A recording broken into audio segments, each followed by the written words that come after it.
Bonjour, dans cette vidéo, je vais vous parler des politiques de désindexation salariale.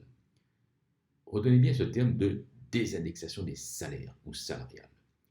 En effet, lorsque l'inflation augmente de façon trop rapide, lorsqu'elle dépasse les deux chiffres, on parle souvent d'inflation à deux chiffres, c'est-à-dire lorsqu'elle dépasse les 10% par an, les États peuvent imposer une politique de désindexation salariale.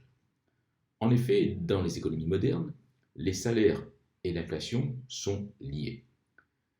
Les syndicats négocient chaque année des augmentations de salaire par rapport au rythme de l'inflation.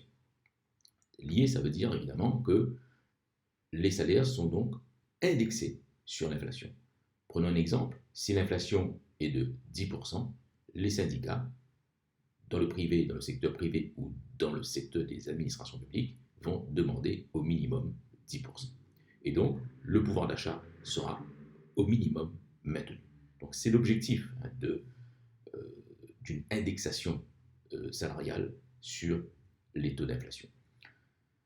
Alors, évidemment, le contraire, c'est la désindexation. Alors, est-ce que ça s'est passé? Oui, ça s'est passé en France en 1983. Le gouvernement, face à une inflation qui dépassait très largement les 10% par an, a demandé, a exigé que l'on arrive à une politique, à ce que les salaires ne soient pas indexés sur l'inflation. Donc, qu'ils soient désindexés par rapport au rythme de l'inflation. Cela consistait en quoi? Tout simplement au fait que, par exemple, si l'inflation était de 10% ou plus de 10% par an, les syndicats étaient d'accord pour dire que les salaires n'augmentaient que de 5% par an. Alors, quel était l'objectif du gouvernement à ce moment-là? Bien sûr, le premier objectif, c'est de réduire le rythme de l'inflation. Si les salaires augmentent trop vite, ça nourrit à nouveau le taux d'inflation, ça nourrit le rythme de l'inflation, donc ça ne diminue pas le rythme de l'inflation. La dynamique de cette inflation à deux chiffres, ou à deux chiffres, et à 10% ou plus, bien sûr, et ça ne brise pas le cercle vicieux de la spirale inflationniste. N'oubliez pas ce terme de spirale inflationniste. On peut avoir même des pays où il y a par la suite des hyperinflations. Des inflations dépassant par exemple les 1000% par an ou même plus. On l'a vu même récemment dans le pays comme l'Argentine ou d'autres pays. Donc le pouvoir d'achat, évidemment, va diminuer. Le pouvoir d'achat des salariés diminue, mais on brise en quelque sorte le rythme de l'inflation en modérant les coûts salariaux des entreprises.